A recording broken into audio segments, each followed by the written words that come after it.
loop, it's not a time loop, it's not a time. If you just keep saying it's not a time loop, it's not a time loop, it's not a time loop, it's not a time loop. But you start after time.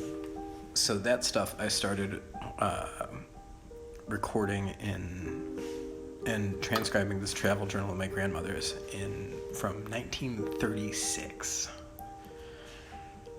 And she's an interesting thread because she's like my main collaborator for this in like the sense, right? Like I have a lot of source material from her. I have a lot of like framework for her. So for me, that distance was about taking it apart. I looked at, and the other thing is like, having encouragement on using stuff that you already had. Well, I have a bunch of t-shirts, and I have a bunch of memories attached to a bunch of old t-shirts that have like memories and mileage, like physical mileage, but emotional like mileage. You talk about emotional weight, but I did this thing where I cut them all apart, cut them all apart, and the idea was I was gonna make like a memory quilt or something out of it, but it's not really what ended up suggesting itself as they started to come apart and like ways they started to come apart. It's not like I thought it was very important to use my grandmother's old, sewing scissors that I have.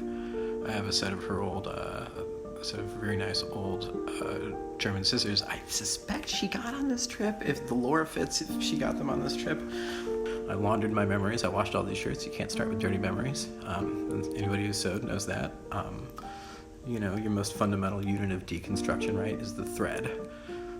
Rope is like the original like deconstructed piece. If there's destruction and there's construction, the original deconstructed piece rather is rope. We took this thing apart and put it back in a pattern, and now it serves us a better purpose.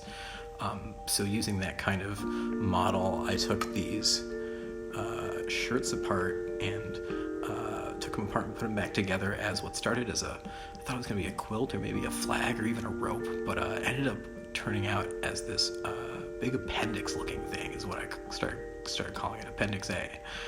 I tied them all together and then like arranged them and did this whole like weaving thing. I got this big long appendix.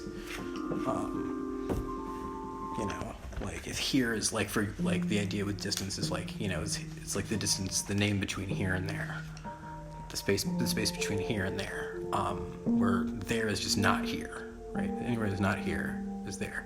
Similarly, all sorts of big things work, really minutely that we don't get after.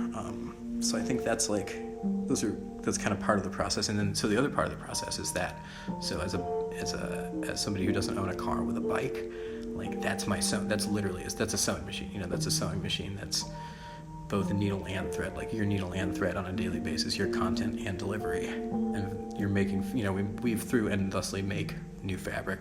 People can be artifacts for sure, but some of these rags, they've got some good bike karma with them. So I wrapped up a couple sets of tools with, popular size wrenches, some tire levers, stuff like that. And I'm going to get those to people and it's just ask some folks who don't have tools who try and fix their shit. Like, hey, what do you need? I got a little gift package for you. Here's a way to fix your own sewing machine. Keep passing it on.